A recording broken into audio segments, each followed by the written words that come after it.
로버트 슐러의 그런 인용한 시라고 하는데요. 한번 들어보시기를 바랍니다. 절벽 가까이로 나를 부르셔서 다가갔습니다. 절벽 끝에 더 가까이 오라고 하셔서 더 가까이 다가갔습니다. 그랬더니 절벽에 겨우 발을 붙이고 서 있는 나를 절벽 아래로 밀어버리시는 것이었습니다.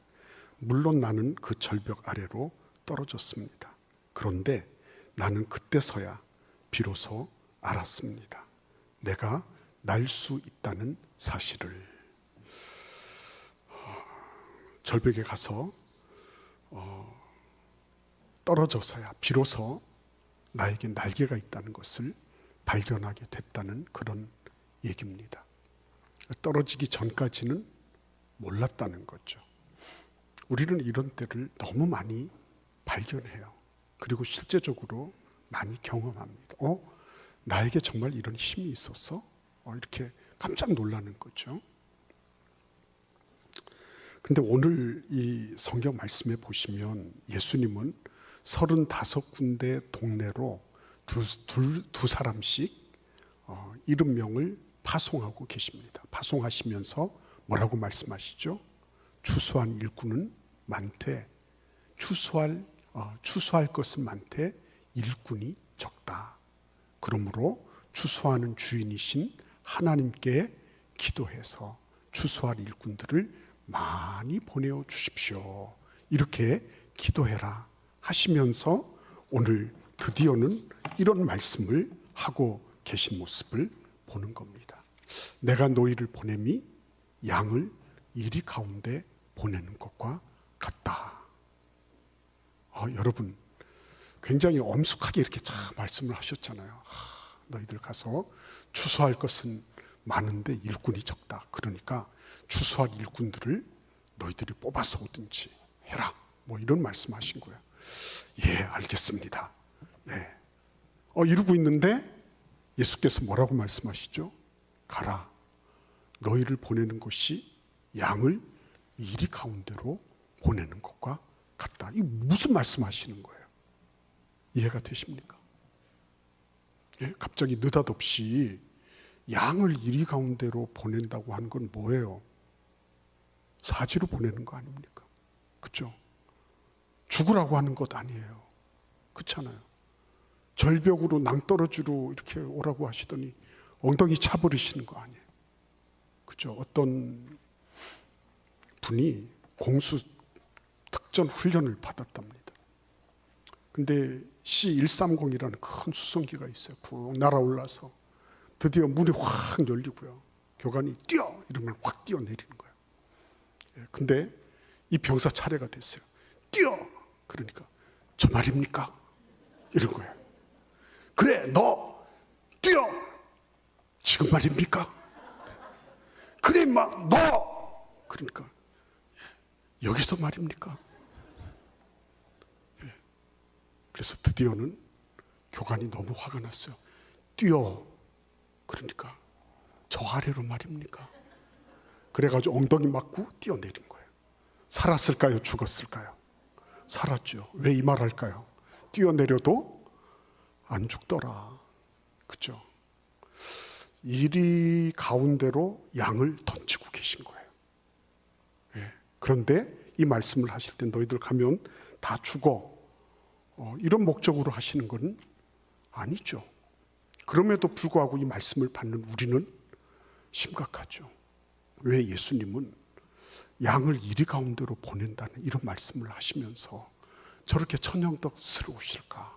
그죠? 이거를 우리는 다시 한번 생각해 봐야 돼요. 교회 다니는 이들 가운데서도, 특별히 신앙생활을 한다는 이들 가운데서도요, 성경을 비현실적으로 받아들이는 사람들이 굉장히 많아요. 그러니까 교회 안에 불신자라는 얘기가 나오는 게 거기서 있는 거예요. 나 교회 다녀요. 그러나 교회는 교회고 성경은 성경이고 현실은 현실이지. 이렇게 생각하는 거예요. 여러분 정말 그렇습니까? 오늘 예수님께서 하시는 말씀은 무슨 말씀이에요? 예수님의 현실 인식을 반영하고 있는 말씀이에요. 너희는 양 같은 존재야. 근데 양도 그냥 양이 아니고 어린 양이에요. 한 입거리도 되지 않아. 이리가 한번 확 물어버리면 말 그대로 한 입거리도 되지 않을 만큼 유약하고, 그리고 상대방에 비하면 아무런 공격 무기, 방어 수단이 없는 그런 존재. 그게 그리스도인의 모습이라는 거예요. 그게 그리스도인의 모습이다. 얼마나 구조적으로 악하고 얼마나 사악하기 이를 데 없고, 이 세상을 진리로 살아가려고 하는 하나님의 백성들의 모습이야말로 어린 양 같은 모습이에요. 쉽습니까, 여러분? 여러분들이 이 세상에 나가서 진리의 말씀대로 내가 살아야지 이러는데, 정말 당신은 참 그리스도인입니다 이러면서 믿지 않는 사람들이 막 환영해주고 그렇게 하자 그럽니까? 천만의 말씀이에요. 그러니까 어린 양을 이리 때 가운데로 보내신다라고 하는 것은 예수님의 처절한 현실인식이에요. 너희들 가서 다 죽어라. 러시아에 지금 파병되어 있는 북한 군인처럼 아무런 뭣도 없이 그냥 가서 총알 바치되는 거, 그거를 예수님 말씀하시는 게 아니에요. 예수 믿으면 천국 가, 그때까지 그냥 어떻게든지 비비고 그냥 사는 거지, 이런 거 아니에요.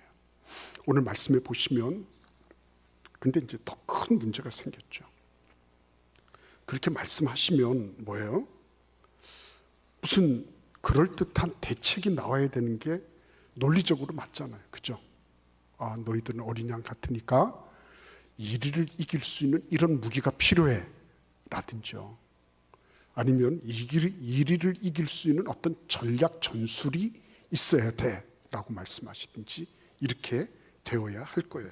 그런데 너무나 뜻밖에도 참 이럴 때 보면 저도 막 그냥 목사가 돼서 뭐라고 설교를 해야 되는데 너무 이게 막막한 거예요. 우리 4절 말씀 한번 같이 읽어보겠습니다. 4절 읽겠습니다. 전대나 배낭이나 신발을 가지지 말며 길에서 아무에게도 무난하지 말며 5절 어느 집에 들어가든지 먼저 말하되 이 집이 평안할지어다 하라. 전대는 지갑이잖아요. 지갑, 그죠? 지갑입니다. 거기 신용카드도 꽂고 현금도 가지고 다니는 거죠. 배낭은 뭘까요? 요즘 같은 캐리어 같은 것 아니겠습니까? 어디로 갈 때 그 안에 필요한 것들 다 집어넣어서 다니는 거죠. 그리고 신발은 뭐겠어요?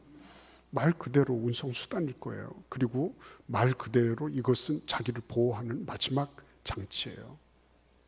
지팡이도 역시 마찬가지죠. 자, 그런데 이것들을 전부 가지지 마라. 그리고 아무에게도 무난하지 마라. 이 얘기는 무슨 말입니까? 이 얘기는 사회적인 어떤 관련 이런 것들 맺지 마라, 이런 말씀이거든요. 아니, 어린 양이 그나마도 이렇게 털이라도 있고 그래도 이런 조그만 이런 것도 뭐 뿌리라도 이렇게 이마로 이렇게 조금 나와 있고 이러면 그거를 좀 더 어떻게 해 주신다든지 뭐 이렇게 이빨을 좀 세게 갈아 주신다든지 뭐 이런 뭐가 있어야 되는데 그거 있는 거 전부 다 내놔. 그거 다 벗어버려. 마치 사울 왕이 입혀준 그 갑옷 있잖아요. 그거 다 벗어버렸던 다윗처럼 그거 다 벗어버려. 이렇게 말씀하시는 거예요. 이게 무슨 뜻이죠? 돈도 가지지 마라. 뭐 캐리어도 가지고 다니지 마라. 신발도 가지지 마라. 뭐 사회적인 맥락도 가지지 마라. 이건 무슨 뜻일까요? 그러니까 여러분, 우리가 그리스도인들이 가지고 있는 날개가 어떤 것인지를 알면 너무 감사한 거예요. 우리는 돈이 좀 있어야 된다고 생각해요. 기본적으로. 그렇죠? 그리고 뭔가를 하려고 하면 이런 캐리어 정도는 가지고 다녀야 되고 신발 정도는 여벌이 있어야 된다고 생각을 하는 거죠. 그게 일반 상식이죠. 근데 여러분, 진짜 실력자들은 그렇게 할까요? 실력자들. 브람스의 그런 일화 가운데 그런 얘기 나오죠. 어떤 바이올리니스트하고 연주 여행을 떠났는데 그 피아노 조율이 잘못돼가지고 반음씩이 다 내려서 조율이 돼 있는 거예요. 근데 이제 연주 시간은 다가와서 뒤늦게 그걸 발견하게 됐죠. 근데 바이올리니스트도 불안한 거예요. 이거 어떻게 해야 되나. 지금 그렇다고 해서 자기 바이올린을 반음을 내릴 수가 없는 거죠. 근데 브람스가 하자고 부른 거예요. 그래서 시간도 없는 데다가 바로 연주에 들어간 겁니다.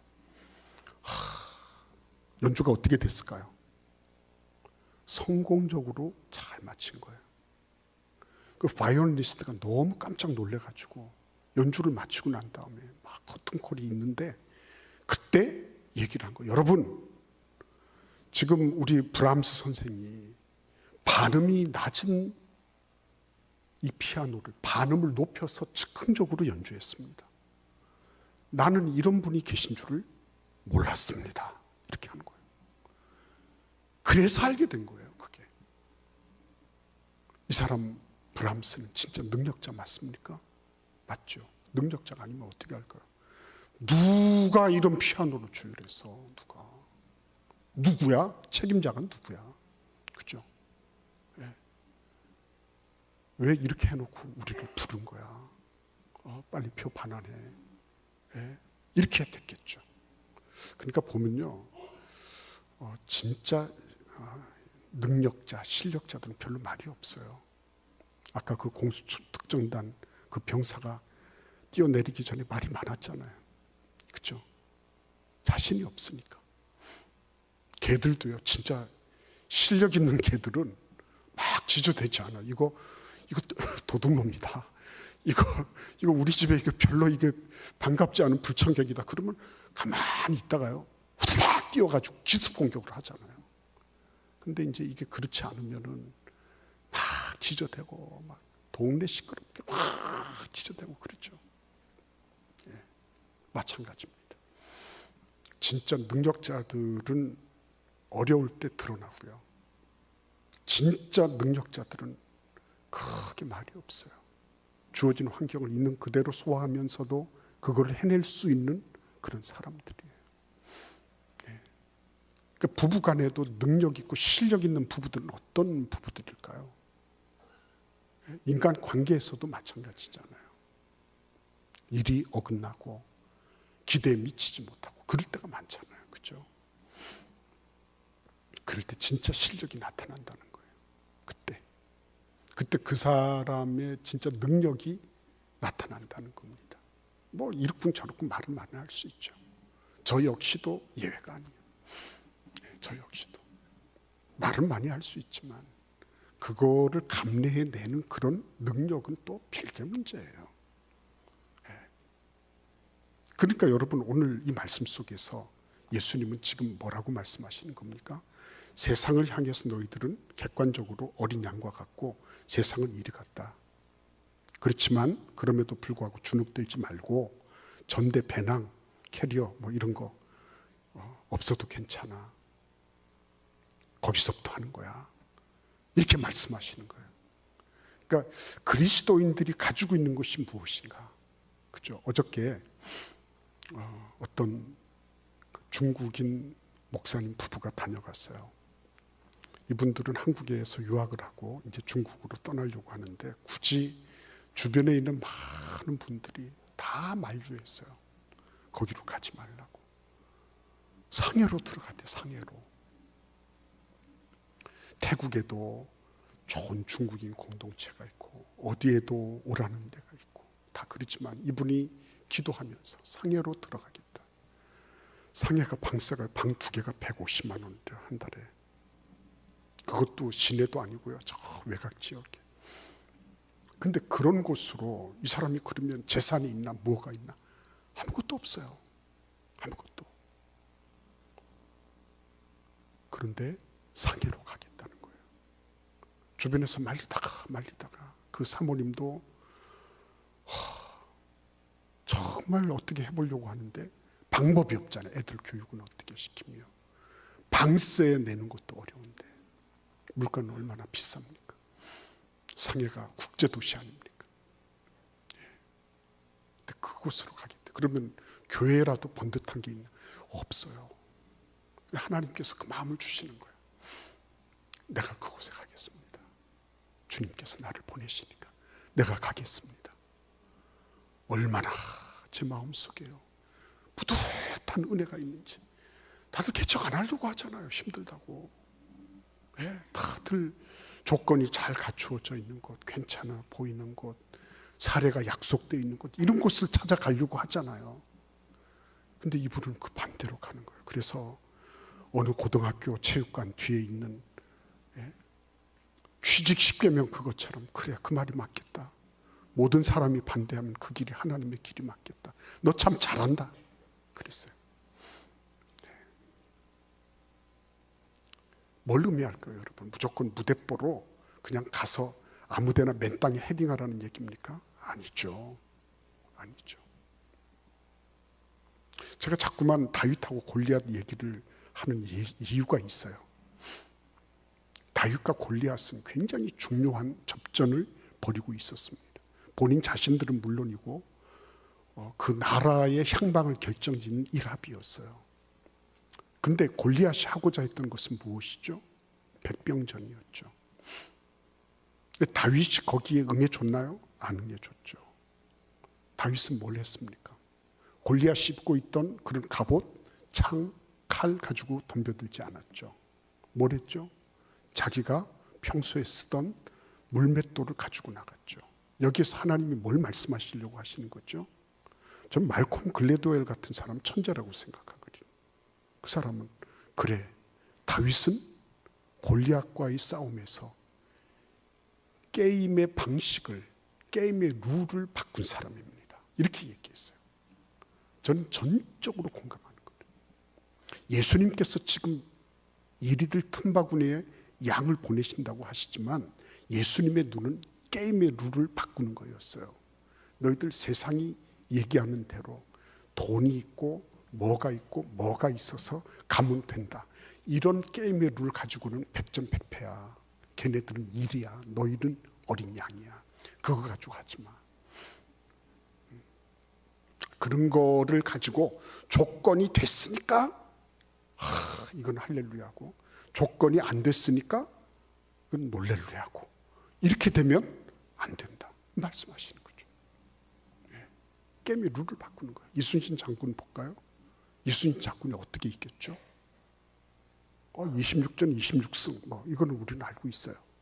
그런데 근본적으로 일본 외선이 첨저선이라 그랬습니다. 밑바닥이 뾰족해요. 이거는 직진할 때는 굉장히 쾌속으로 나가는데 방향 전환이 어려워요. 근데 우리나라 배는 어떤 거죠? 평저선이라고 그래서 밑이 평평해요. 그래서 그 위로 2층 구조를 이루어서 판옥선으로 만들었어요. 근데 이 배는 무겁습니다. 육중합니다. 그러나 아래층에서는 노를 안전하게 지을 수 있고 저을 수 있고 위에서는 포를 쏠 수가 있어요. 그래서 저 멀리 있을 때 포를 가지고 때립니다. 그리고 화살을 쏴서 적의 배에 불을 냅니다. 적들은 어떻게 해서든지 쾌속으로 달려와서 우리 배에 엉겨 붙어서 우리 배에 들어와서 육박전을 벌이려고 하는데 그거를 미연에 차단하는 거죠. 그리고는 이 육중한 거북선 같은 평저선으로 꽉 밀어붙여서 어떻게 합니까? 당파전술이라. 당파전술. 적을 격침시키는 거죠, 배를. 그래서 막 불타가지고 불 뭐 어떻게 저렇게 하고 막 난리 아부귀환일 때 밀고 들어가서 적의 배를 깨뜨려 버리는 거죠. 그래서 이긴 거예요. 룰을 바꾸는 것입니다. 룰을. 그죠? 세상이 가지고 있는 룰, 세상이 이러면 되겠다, 안전 보장이 될 만한 그런 룰들로부터 예수님은 그것을 바꾸어 주시려고 하는 거죠. 그거 가지고 다 되는 거 아니야. 그 바꾸시는 모습을 한번 보겠습니다.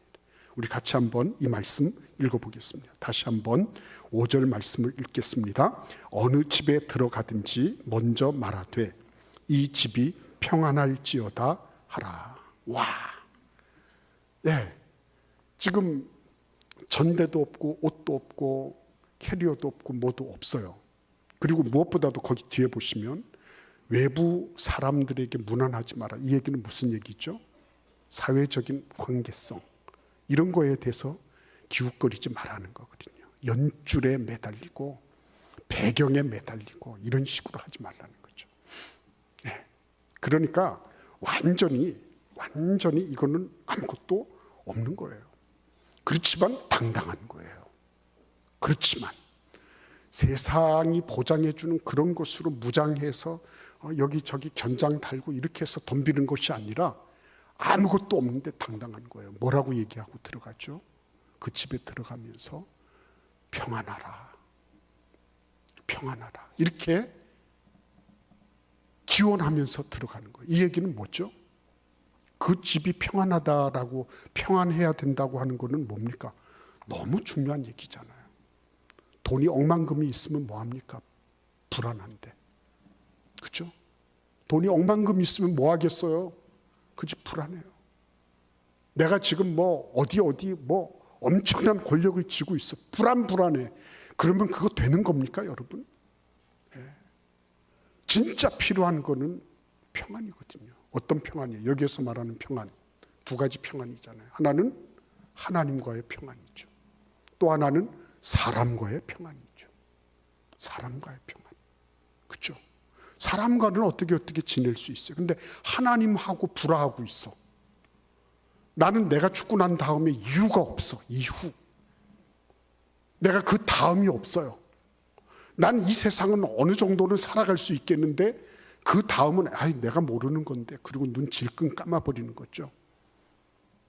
사냥꾼에게 쫓기던 토끼가 검풀숲에다가 머리를 쳐박고는 내가 내 눈에 안 보이니까 사냥꾼은 없다, 이렇게 말하는 것과 뭐가 달라요? 내가 그거 뭐 죽어본 것도 아니고, 근데 마음은 불안하고, 그것도 아니죠. 하나님과의 평안, 사람과의 평안, 그거 빌어주라는 거예요. 가만히 보면 몰골은 을이에요. 그런데 들어가서 뭘 얘기합니까? 그 가정에 가장 필수적이고 가장 중요한 것. 그러니까 사도 바울은 처음에 편지를 쓸 때마다 너희에게 은혜와 평강이 있을지어다, 이렇게 문안 인사를 썼단 말이에요. 예?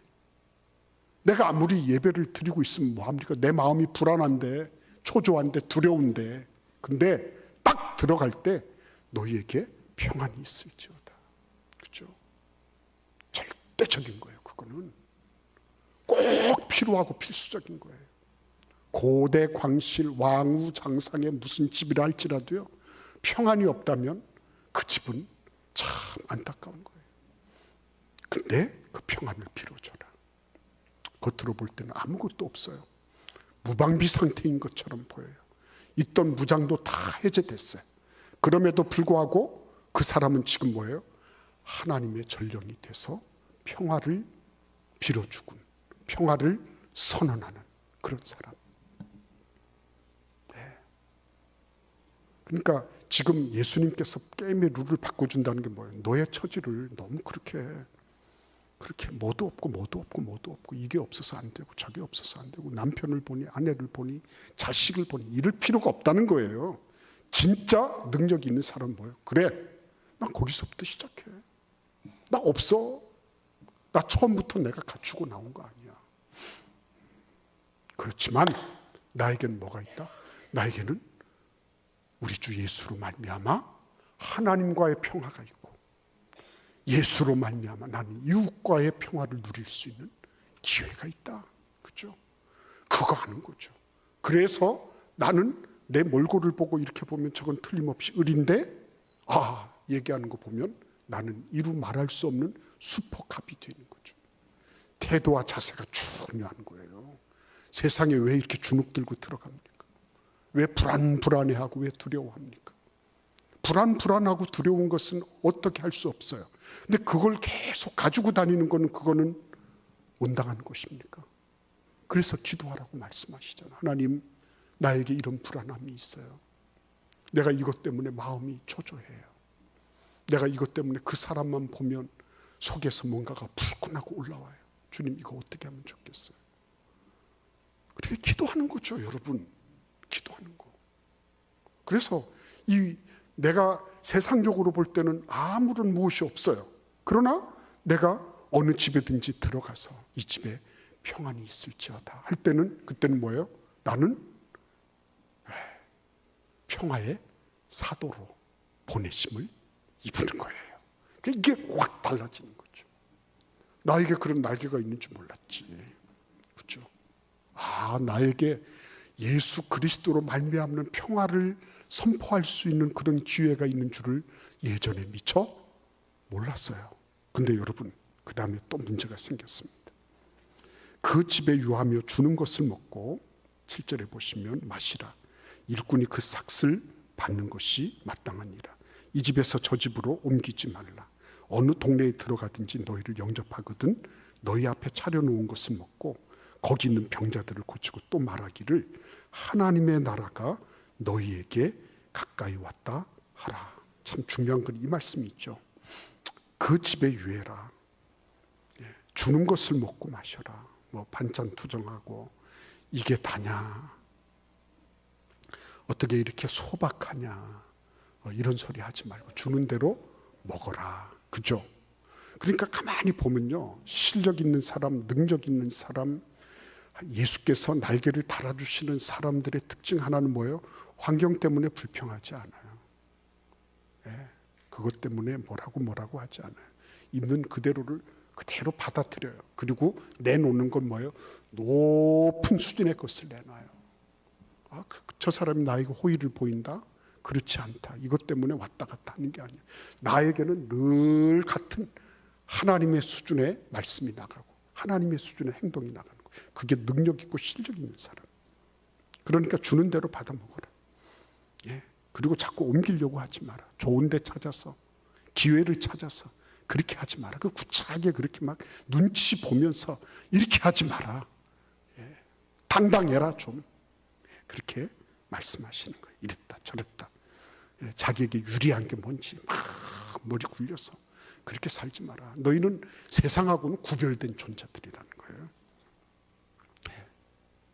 그리고 영접하지 않을 때, 영접할 때도 있어요. 근데 예수님이 얼마나 현실적이세요.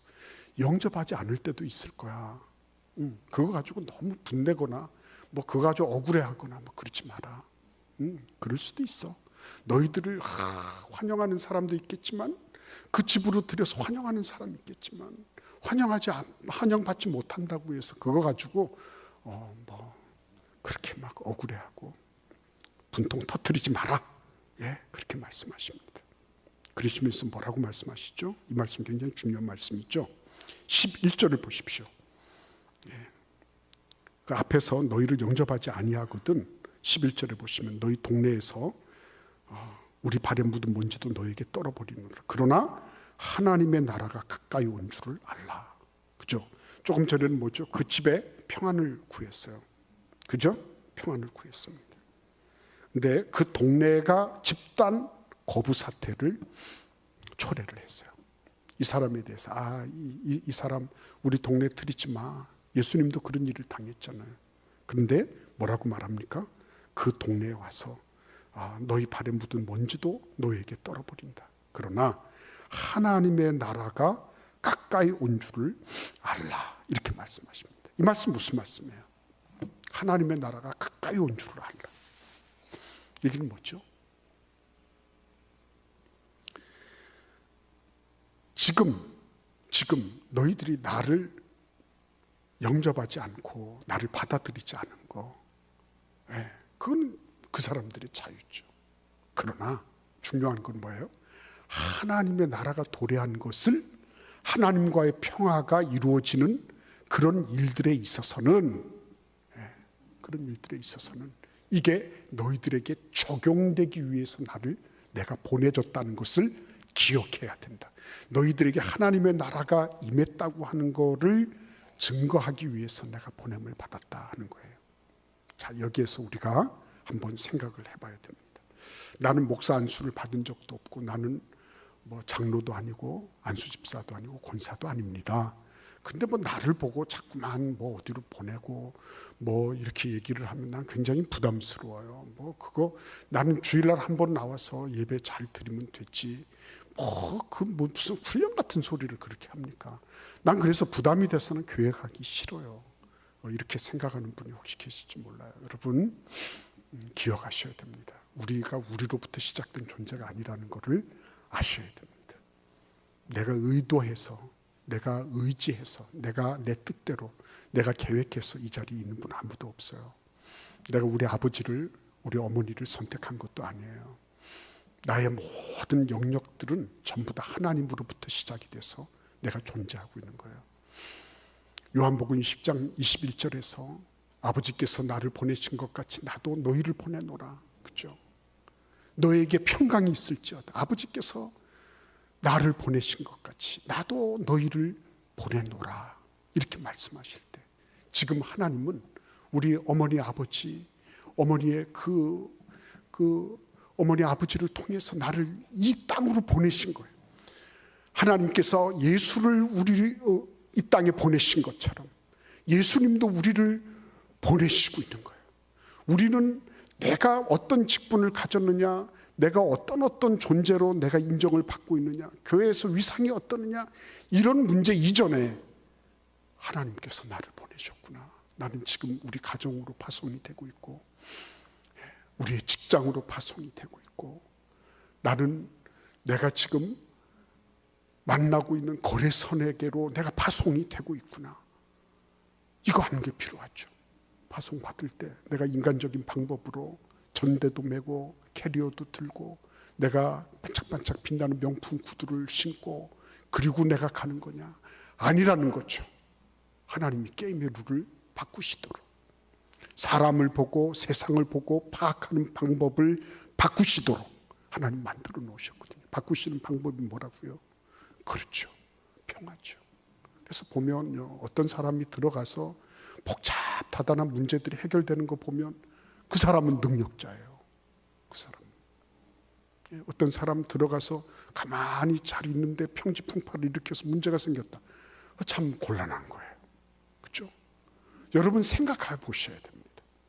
내가 우리 집에서 존재하고 우리 구역에서 존재하고 아니면 내가 우리 부서에서 존재하면서 어떤 존재가 돼 있느냐. 네. 나는 화평을 선포하면서 하나님의 나라가 지금 여기에 도래해 있다는 것을 지금 현실적으로 증거하는 존재로 그렇게 나는 하나님 앞에 강인하게 단련되고 있는 존재인지, 아니면 이거 조건이 안 되고 저거 없고 이래서 문제라 그러고 날마다 그런 소리를 계속해야 된다면, 그러면 우리가 몇십 년 신앙생활한 게 무슨 의미가 있겠냐는 거죠. 그래, 그럴 줄 알았어. 그래도 어떻게 한번 해봐야지. 그래, 그럴 수도 있는 거지. 그럴 수도 있어. 못 나올 수도 있는 거지 뭐. 안 될 수도 있는 거야. 그 걱정하지 마. 하나님이 우리를 보내셨어. 너를 하나님이 보내셨어. 너 이번에 떨어졌다고 네 인생이 전체가 떨어진 게 아니야. 괜찮아. 하나님이 너를 이끌어 주셔. 이번에 삐그러졌다고 해서 그게 영원한 게 아니야. 괜찮아. 네? 다시 일으켜주고 다시 격려해주고 이런 사람이 필요한 거 아니에요. 하나님께서요, 예수님께서 우리를 이 세상으로 보내실 때 그렇게 취약하고 연약하고 아무것도 없는 것처럼 보이지만요, 그러나 이 어린 양이 이리를 잡아먹어버리는 거예요. 이리를 이겨버리는 거예요. 이리 때가 감히 꼼짝하지 못하도록 해버리는 거예요. 왜냐하면 게임 룰을 바꿔버렸으니까. 네, 여러분 기억하셔야 됩니다. 하나님 앞에서요, 우리가 가질 수 있는 유일하면서도 강력한 무기 한 가지, 그게 뭐예요? 아버지께서 나를 보내신 것 같이 나도 너희를 보내노라. 네. 둘씩 앞서 보내신 그 예수님께서 오늘도 우리를 보내고 계신 거예요, 여러분. 그래서요, 우리가 가서 하나님, 나는 그리스도 예수께서 나를 보내셔서 지금 우리 사무실 한 켠을 차지하고 있어요. 내가 존재해서 이 사람들에게 복이 되게 해주세요. 이 사람들에게 하나님의 나라가 도래했다는 것을 알게 해주세요. 처음에 결혼해서 살면 너무 알콩달콩 재미있죠. 근데 이제 콩깍지 이게 뜯어져 나가고 이러다 보면 내가 왜 저 인간하고 만났을까 그러잖아요. 지구상에 하나밖에 없는 내 신랑 내 신부 아닙니까? 그죠? 근데 지금 뭐예요? 실력이 바닥난 거 아니에요? 그죠? 예, 능력이 바닥난 거예요, 그게. 예, 주님 앞에 안 될수록, 예, 내 기대에 미치지 못할수록 그때부터 진짜 노련한 사공이 되는 거예요. 노련한 사공은 그냥 잔잔한 그런 바다에서 노련한 사공이 길러지지 않아요. 폭풍우 속에서 길러지는 거예요. 아, 나에게 이런 폭풍우가 있구나. 이건 내가 한번 힘을 길러볼 차례구나. 하나님, 내가 나를 이렇게 낭떠러지에서 딱 차버려도요, 하나님, 나에게는 날개가 있는 거 알고 있어요. 괜찮아요. 한번 경상도 사투리로 궁디를 주차 풀까? 그죠? 궁디를 주차도 괜찮습니다. 그죠? 괜찮아요. 하나님, 나는 어떻게 해서든지 어떤 상황에서든지 주님과 동행하며 살아날 수 있어요. 살아나는 정도가 아니라 평화를 선포하고 하나님 나라의 도래를 선포하는 그런 진정한 하나님의 일꾼으로 존재하게 될 거예요. 이런 확신과 믿음으로 승리하는 축복이 있기를 기원합니다. 우리 같이 한번 설교를 생각하시면서 함께 기도하시겠습니다. 하나님, 내가 어떤